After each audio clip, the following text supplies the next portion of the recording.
April 1920, New York City, the Big Apple, Gotham, formerly New Amsterdam. It was changed in 1664 during the Second Dutch War. It's a really long story, but this isn't the place or the time. What is the place and time? April 1920, New York City, the Big Apple, Gotham. Welcome to the Ferguson Theatre and the glory days of vaudeville. That's right, singers, actors, dancers, werewolves, jugglers, and ventriloquists.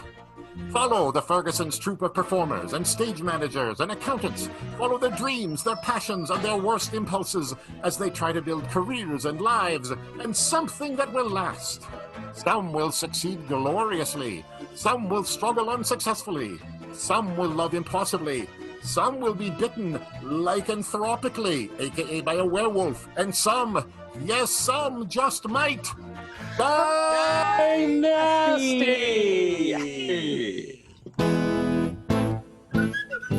Let's meet our characters, friends, starting with the Ferguson Theatre's accountant. All he wants is to fall in love and settle down, but it keeps not happening. Jesse Gervais is Lou Costello. How much more can I blue ball myself? The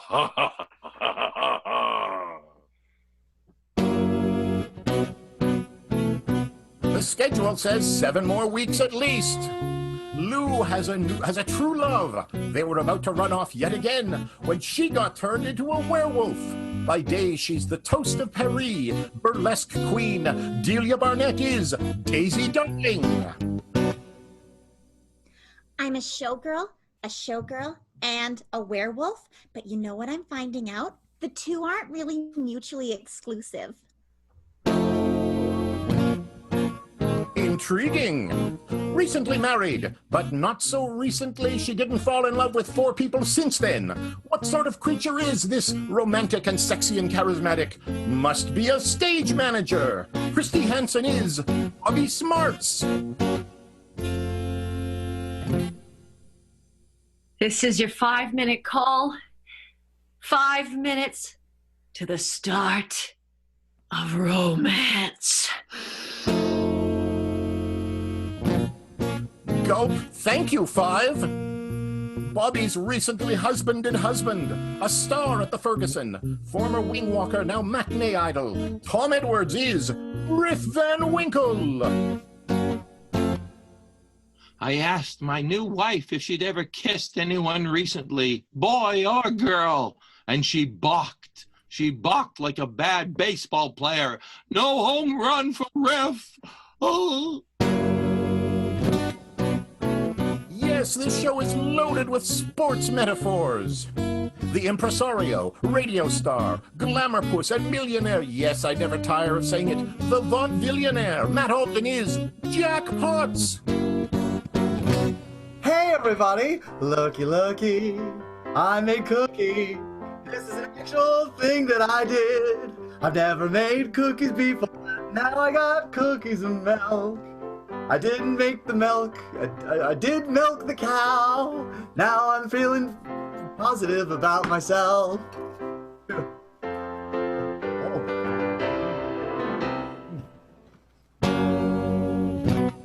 Yes, he did bring enough for everyone. This next character lifts weights, fights ghosts. He's the strong man in the tight onesie with the big bushy mustache. Vince Forcier is Barnaby Toughbottom. Look at those muscles.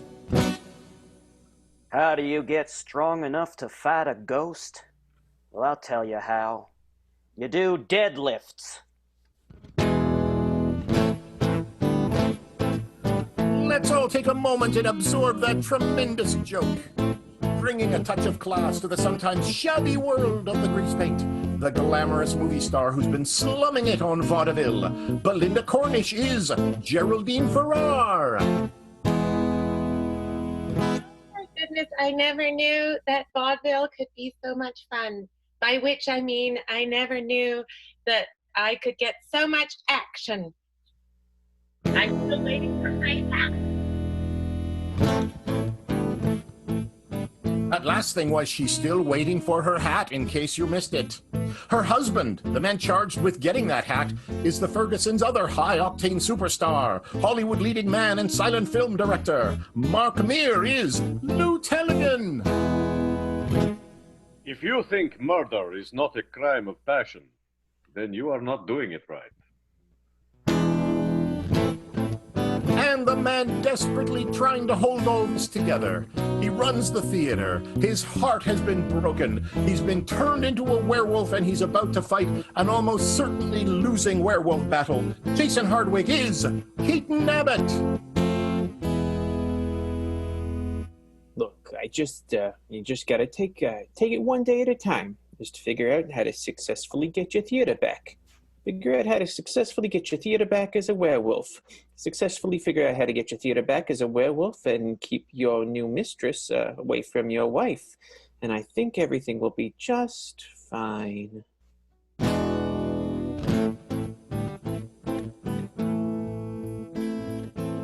And that's your cast of characters in tonight's audible drama.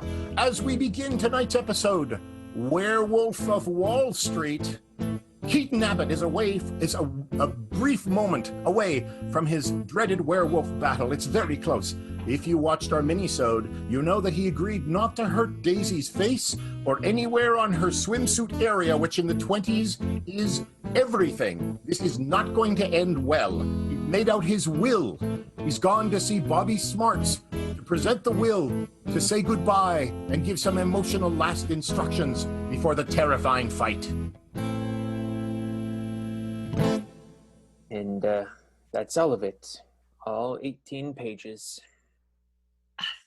All right, I think I have this all down, Keaton, but really, you don't have to do this, you know. No, I've got it. There was a challenge from one werewolf to another, and it's not the kind of thing you can back out of. But Keaton, I can't live without you. You remember what you did for me, and I owe you. I owe you my life. If you want, I'll fight the werewolf for you. Boy, that's mighty kind of you, Bobby, but it's gotta be a werewolf to werewolf fight. I mean, you wouldn't stand a chance. I mean, Daisy's a werewolf. She'd rip you into a bazillion pieces. And But if I lose you, my heart will be ripped into a million pieces. Don't you understand? And I die anyway. Look, there's always gonna be other Keaton Abbotts. But there's only one Bobby Smarts. Trust me, I know. I've looked all over, and you're the best stage manager this world has ever seen. I can be replaced, but you can't. You're too important to this world, to me. I'm not gonna let anything bad happen to you. Maybe there's another way.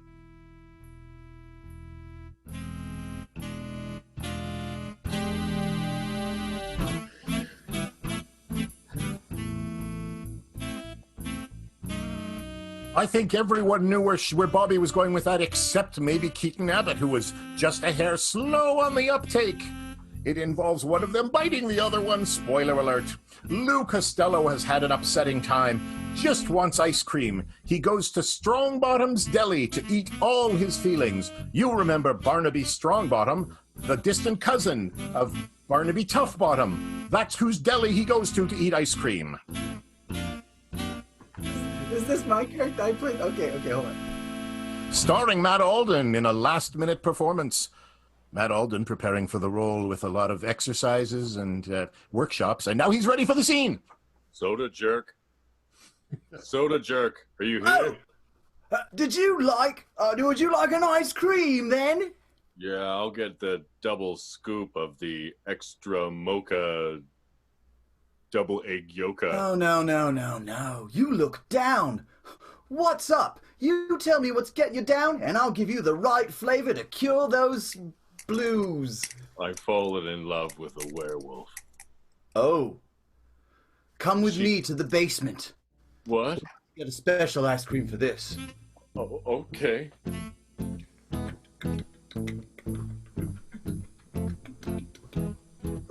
Quick, in here. It's a low-ceilinged room. Yes, it's dark down here. What do you have growing down here? I have one special kind of ice cream. This kind of ice cream. What is that? This ice cream is a choice. This ice cream could make you into a werewolf, but only for a day. A day of lycanthropy?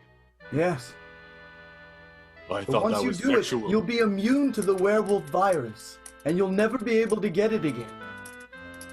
But I will live and walk on all fours Just for one night. one night. Or I could offer you this. Sherbet. The choice is yours.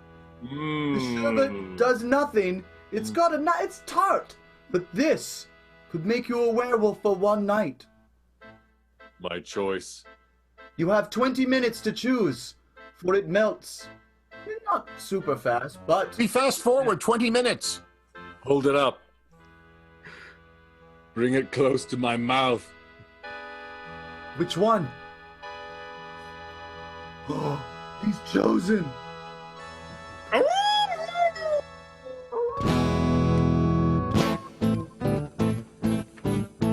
Today's episode brought to you by Strong Bottom's Deli and Ice Cream Store, putting the lick in lycanthropy. Riff Van Winkle is so tired of being stabbed, he has hired Barnaby Toughbottom to be his bodyguard. He insists that Barnaby never leaves his side. Currently, Riff is in the bathtub.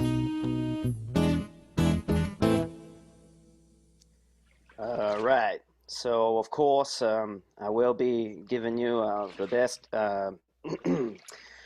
protection as possible. I suppose I have to keep my eyes on you at all times, but I'm sorry. Were you trying to say something to me while your face was underwater?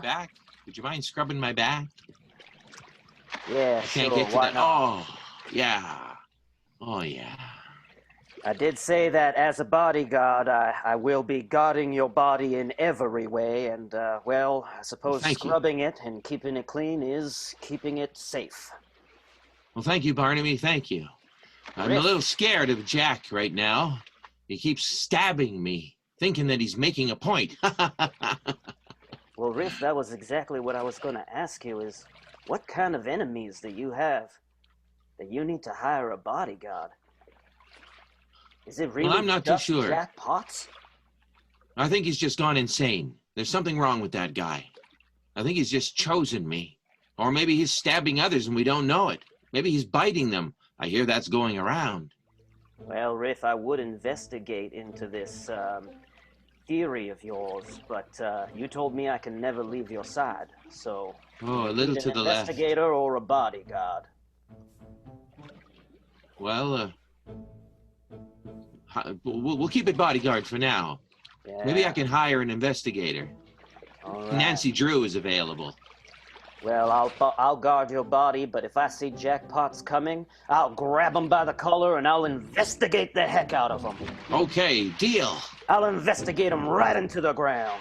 Right. I might take it just a little bit too far. Okay. Well, I'll pay you extra. I get ragey sometimes. I go berserk. If there's troubles with the police, I don't know you. Sure. Just make sure, after you've investigated him, stab him.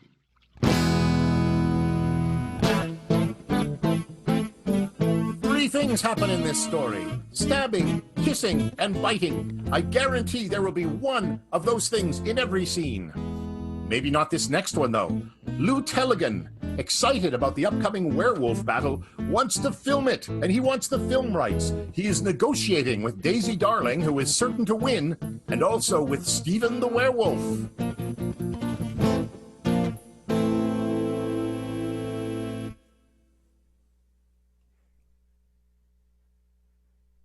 Daisy, you of course know Lou Tellegen, famous matinee idol and whatnot. Oh, yes, we've worked together before. Hi, Lou. Indeed we have. Hello, Daisy. Very good to see you. Stephen has explained the situation to you. Well, maybe you should go over it with her, too. Essentially, Daisy, I am looking for the rights to the battle that you are about to conduct. One in which you will surely emerge victorious. Well, what's in it for me? I am willing to offer a big cut of the merchandising rights to you, and that, of course, is the sweetest plum. Will there be Daisy Darling werewolf dolls? There certainly can be. We're in negotiation with a number of manufacturers currently. But let me ask you this. What do you want from this battle, besides the blood of your enemy in your mouth? Well, it's hard to say because there's the rational Daisy Darling part of me that truthfully would never most likely attack someone else and bite their face off. But then there's the werewolf part of me that just wants to win and drink all the blood and dance on his grave. So I'm conflicted. Yeah, you see, Lou, that's essentially what being a lycanthrope's all about. The constant dichotomy between man and beast, the eternal struggle. There are two wolves within everyone, and werewolves have more wolves than most. I see. Daisy, let me ask you this. Do you think there is any chance your opponent will survive?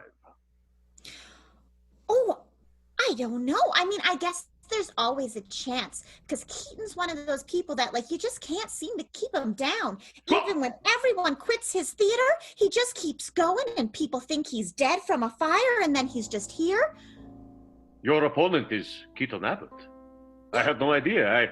I had no idea he was a werewolf. This changes everything. How Daisy, so?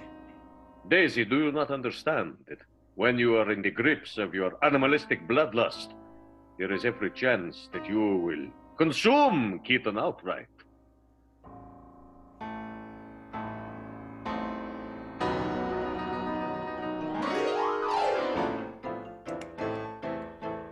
Such jolly clapping for such a horrifying image. Jack Potts, who remember a couple episodes ago found a mysterious backwoods, it was kind of a theater he wandered into, and being an entrepreneur, he has bright ideas for this unused theater space. He has brought Geraldine Farrar to his abandoned theater to pitch his exciting new idea, which I'm pretty sure is not a solid business plan.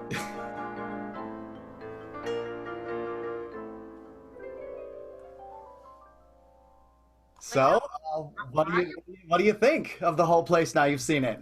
It's there are several words I would apply. Yes. I would like to, you know what? Words is exactly what this place is going to be about. So give me some words, and then I'm going to tell you what the plan is. Moist. Yes, that's a word. Aromatic. Let's deconstruct the word moist. What would the kids be calling it nowadays? If you want to call something moist, what's a fun new thing you could say? A slang, if you will. For the word moist? Yeah. Damp. That's perfect. That could be one of the ones. So here's my idea. I want to turn this entire place, which could easily be a theater, but I'm trying to think outside of the box. I'm going to turn it into a slang school. Because all the kids now, they're talking bees knees, like a dumb Dora, a don't take any wooden nickels, a dewdropper. We could teach everybody all the slang. Oh, see, I misheard you when you first said slang, and I thought you said slaying, and I thought, oh, well, that's going to be trouble for the police, but could be quite lucrative. Oh, no, not slang. Okay. No, there's a lot of that going around. I'm trying to offer a different thing. It's just slang. Fun words. And I need a face behind it. I need a beautiful face behind it. Someone to teach all these slang words. Someone to be on the billboards, and we'd start a whole school. Okay, well, I don't want to get above myself, but you're referring to me, or are you doing some kind of slightly awkward thing where you're going to say you're looking for a beautiful face and could I recommend someone? Oh, no, it's you. Oh, that would be terrible. Oh, I'm an idiot, but I'm not an idiot.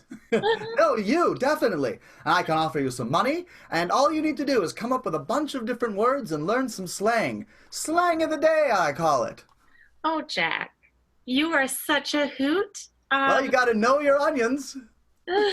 Okay, well, I tell you what, Jack. Why don't you and I sit down together and we can come up with some slang words, or better yet, Yes? do you want me to can I just go away and just come up with whatever the heck I like? Yes, definitely. You definitely can, but I just don't know. What did you? To start I off could with, or say again. do you want to give me some to start off with so I have a tone? Okay, yeah. Cat's pajamas. When you walk outside of the house and you decide to go back in, that's called a blinkety blue. When you've had too many cookies and you're a little full on cookies, that's called a sweet pot. Jack, I don't think I can better you on this. I think you've written a book. I didn't want to be part of my plan. You know what? I could do better. We could come up with a better reason to have this place. All right. Do you have any thoughts? Cookies. Because right now, I'll be honest, Jack, you know what? I want to back you all the way. I really do. I want to support you in your ideas because I think you are just the dog's bollocks. How's that? Perfect. But listen, what I'm seeing right now is that we are standing somewhere a little moist and aromatic, where there is more fungus than people, and where, frankly, I'm afraid that if there is any kind of change in atmospheric pressure, the roof is going to fall on our heads. So, my suggestion would be perhaps that we call Bobby Smarts and maybe have her look around the place, see if there is any structural work that could be done, and you and I can put our heads right together and come up with some fun slang while Bobby is lifting things. That's perfect. Can I do one thing that everyone who's got a lot of money does? Can I just quickly say that like it's my idea?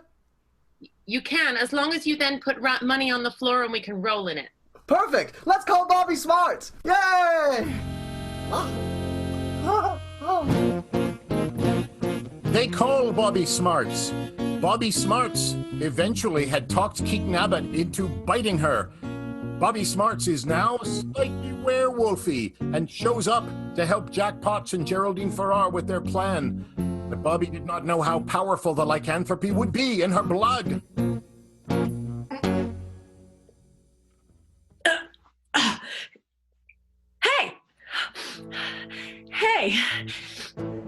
Hey, it's you. Hi, Bobby. It's very nice to see you again. Oh, I'm flattered. Bobby. All right, enough with the looking. Oh, no, that's just enough. That's really sweet, but it's a little, we're in public, Bobby. Oh, shit! So sorry. So sorry, Gerald. You just all the makeup off one side of my face. Oh, you know how it is with stage managers. They're always doing something crazy. Bobby. Yeah, it's just how I show my love, you know. Bobby, as for a stage manager, I just want to say, what big ears you have. All the better to hear your suggestions with. Oh, that's great. Hey, Bobby, I've never noticed, but I'm just seeing now, what big eyes you have. All the better to see all the things that could be improved upon. Oh, that's very nice. Hey, Bobby, I shouldn't say, well, I just want to, because it's beautiful. What a nice big nose you have. All the better to smell your juices with. I feel like I should stop at 3, but now I'm looking. What big teeth you have? All the better to rip you limb from limb. Oh, take the cookie! Take the cookie!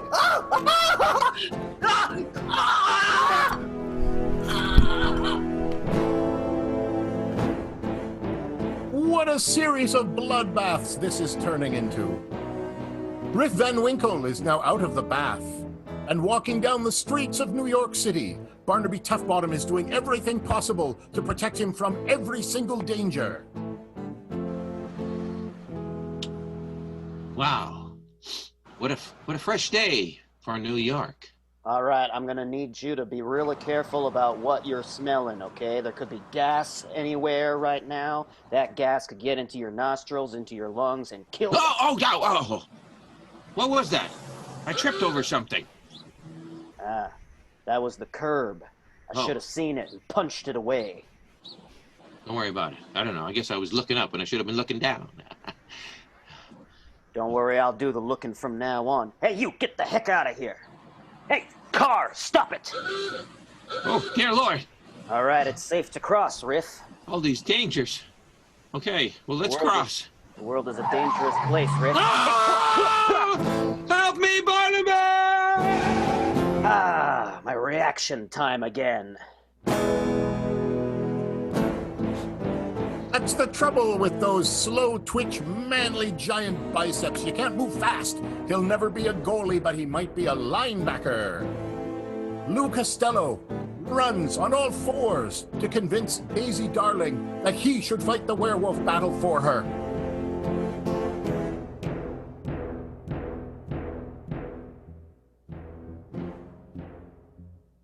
Daisy? Lou? Lou, is Daisy. that you? I ran here to find you. Daisy, I'm feeling rough. Oh, Well, I don't know. I don't want to insult you, but I see that, Lou. You're looking, Doggone it. I feel positively unleashed. Every time I lay down, I have to turn around 3 times. Daisy, how are you feeling about our relationship? Oh, that's like the one part of my life that seems to make the most sense for once. I feel like I've done something rather rash. And I don't want you to. I'm doing something to be with you for one night. And one night only. Daisy.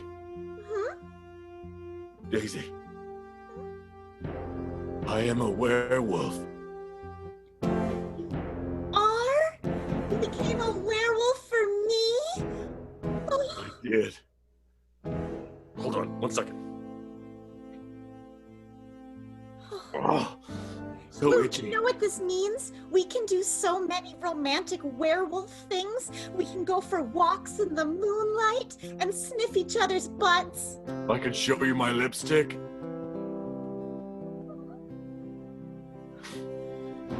Too soon. Too soon. I'm sorry. I've lost all sense of propriety now that I'm a dog. I'm eating my own vomit. It's horrible. I'm Maybe dragging Lou. my butt across the floor. I think I've made a terrible choice. Run with me. Run with me. Lou, I think this is the best choice we could have ever made.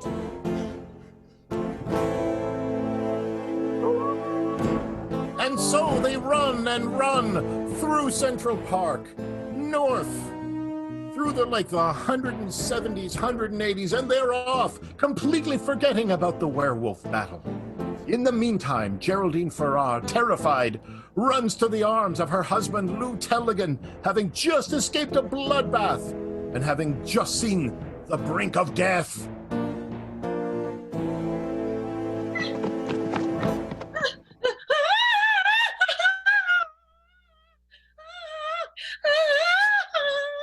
Hold me.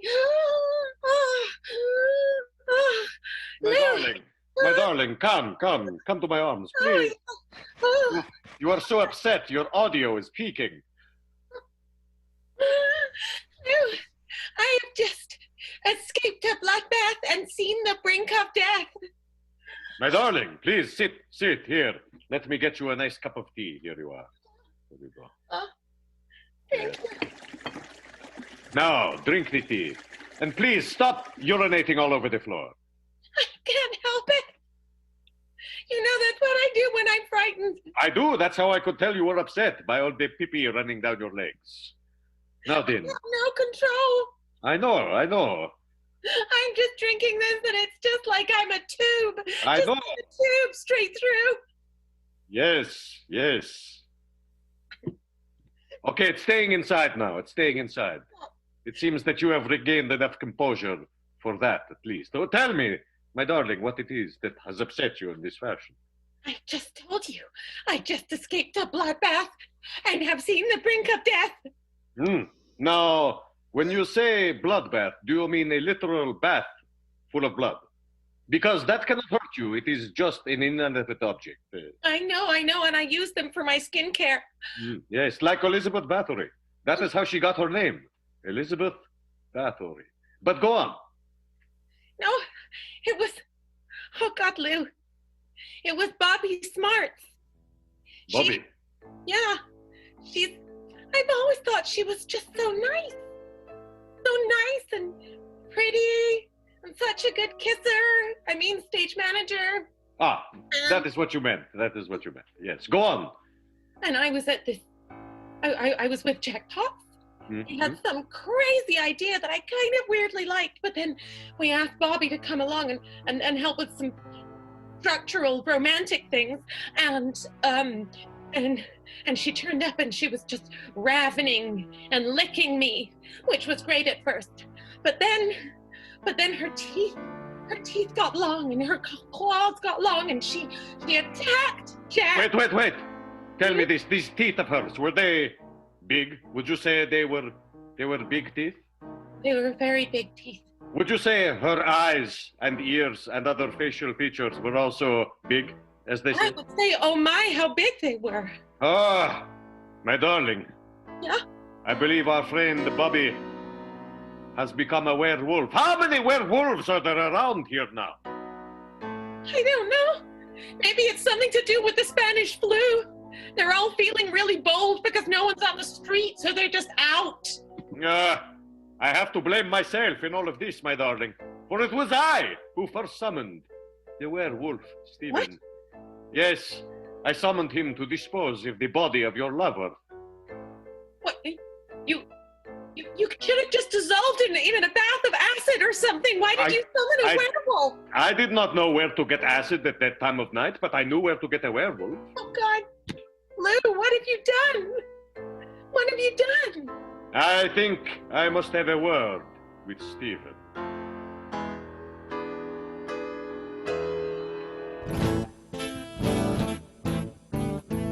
You know who was driving that car that carried off Riff Van Winkle? Keaton Abbott was driving that car. He was getting the hell out of town and hit Riff by accident. They are now speeding on the West Side Parkway, which I hope is a real road in New York.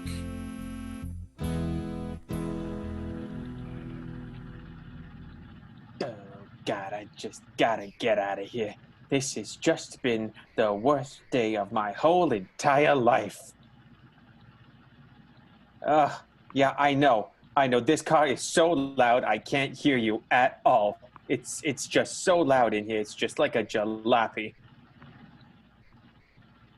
Yes, I know. It's just me alone inside of this car, and I know I should have pulled over to let you in, but I'm just gonna have to have you on the outside of the car, Riff. Riff, I need you to stay on the outside of the car. You don't want to be in here with me. Yes, Riff eventually rolls down the window so he can be heard. Yes. Gosh, I know. But look, I've told you time and time again that mime is never going to be your forte. I know you were up there as a wing walker, and I know that you wanted to be heard by everybody. And I want you to be heard by everybody too. And I can do only so much within my power. Look! Roll! Here I am! Oh, finally! I was getting so worried for you. I'm on the hood of your blinking car. Look, I've done wing walking, but this is stupid. Yeah, I know. I can't pull over. Trust me, you don't want to be here inside with me. It's dangerous. Oh, watch out for the traffic! Ah! Look, I am a wonderful driver. I have driven many a getaway car. You're gonna be safe. Trust me. Ah! You're gonna get us killed. What? Birds! Birds! Ah! Getting killed isn't the worst thing, Riff. There are worse things in life. You just hit a cat! You hit a cat! Well, that seems apropos considering my situation. Oh! Look, I think a dog just punched somebody! Yeah, well, I'm frustrated. New York's going crazy out here, Keaton. I'm doing the Charleston right here on your hood. I know. If only you were that energetic in our big musical numbers. Rat-ta-ta, rat-ta-ta, rat-ta-ta-ra-ta-ta-ta. Dun-da-day, dun-da-day, I'm coming at you. Riff, I'm gonna pull over. Rat-ta-ta, rat-ta-ta-ta-ta-ta. Da-da-da-da-da. All right, Riff. You need to Riff. You need to listen. Why are you getting Harry? Riff, you need Or to... is Harry getting you? Riff, you need to go back to the Ferguson Theatre. You need to talk to Bobby. She's got my will. What? Just listen to me. You've got to go and talk to Bobby. She's got my will. Your will? What, are you going to kill yourself? Look, I'm not... I don't know. I don't know what's going to happen. Times are rough. I don't know how I'm going to get through this. But I just need you to go back there. I gotta I'll go. do it. Go get that will, Riff. Hey, Take this car.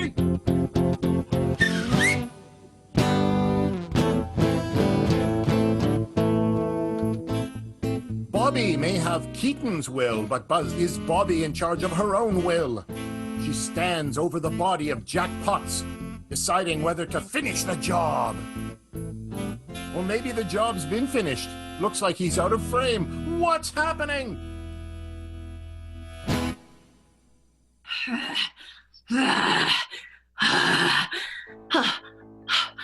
Oh, shit. Oh, no. Did I do that? Oh, God, oh, God, oh, God. Jack. Oh, no. You've got that disease.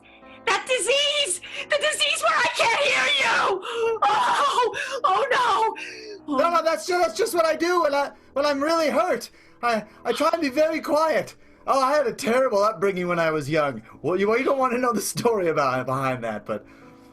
I do! Yeah, I'm all bleeding, and I think I'm dying. Yeah, I think you're dying, too. Oh. And I think it's my fault. I think so, too. Well, glad we agreed on that. Wait, maybe there's something I can do to stop you dying? Wait, I hate to ask, and it's personal, and you can choose to answer or not, but are you a werewolf? He asks the question in the form of a song.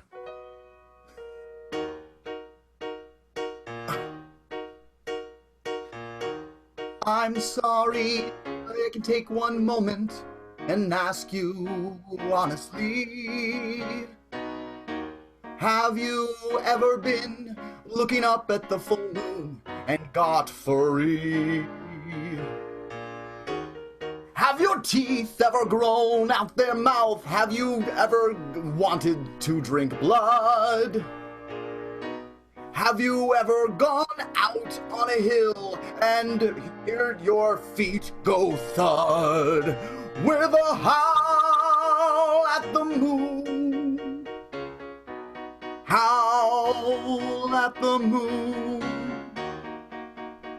At the moon, oh howl at the moon. Have you howled at the moon? You have? I've howled at the moon. And isn't it true that if you bite someone and don't finish them off, they might become a werewolf too? I'm new at this. I was recently bitten myself. I came from Keaton. He needed to get out of here.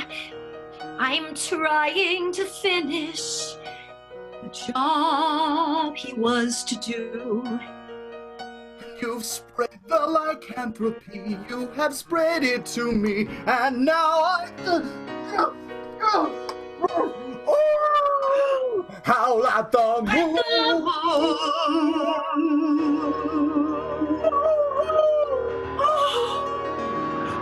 A pack mentality.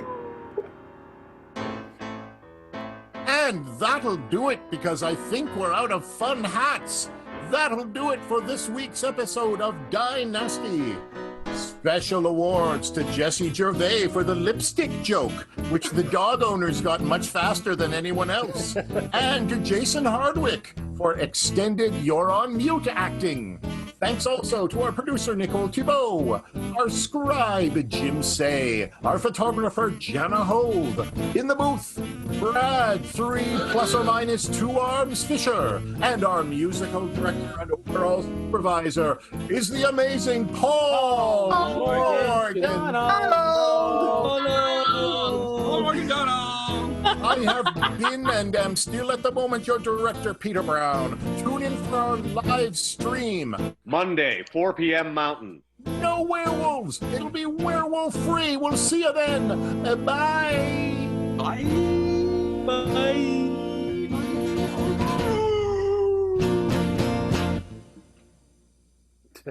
Our stream is on Monday night. Monday. Oh, Yeah.